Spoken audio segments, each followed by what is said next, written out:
এই সপ্তাহখানেকের মধ্যে 200 আসনের প্রার্থী জানিয়ে দেওয়া হবে। বাকি 100 আসনে আমরা। আসসালামু আলাইকুম।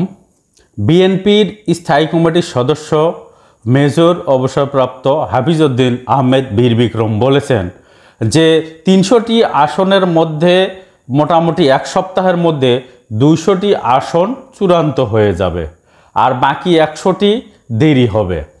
মেজর হাফিজউদ্দিন আহমেদ সিনিয়র একজন নেতা বিএনপির, এবং এই যে 200টি আসন বিএনপি থেকে যে মোটামুটি চূড়ান্ত করা হলো, এটা কি প্রকাশ করার দরকার ছিল?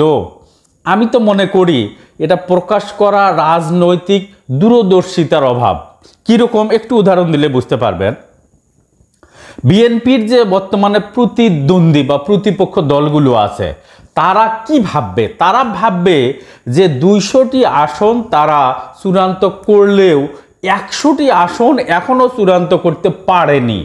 যেই 100টি আসন এখনও চূড়ান্ত করতে পারলো না, এই আসনগুলোতে অবশ্যই কোনো সমস্যা আছে। সমস্যাগুলো কি?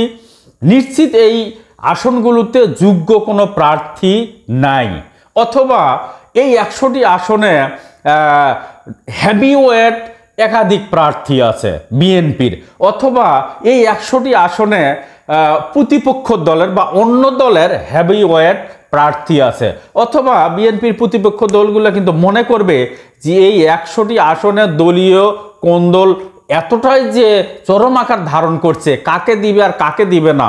সুতরাং এই 100টি আসন কিন্তু তারা অন্য দলেরা, প্রতিপক্ষ দলেরা কিন্তু উদ্ধার করা নিয়ে এবং জিতার জন্য তারা কিন্তু তৎপর হবে। এটা প্রকাশ করা উচিত হয়নি। অথবা অন্যান্য দলেরা কিন্তু এটাও মনে করতে পারে যে এই 100টি আসনে বিএনপির হেভিওয়েট প্রার্থী আছে একাধিক, অথবা যোগ্য প্রার্থী নাই, অথবা কঠিন অন্তর্দ্বন্দ্ব আছে। বিধায় এই 100টি আসন কিন্তু বিএনপির প্রতিপক্ষ দলগুলোর মাথায় কিন্তু থাকবে।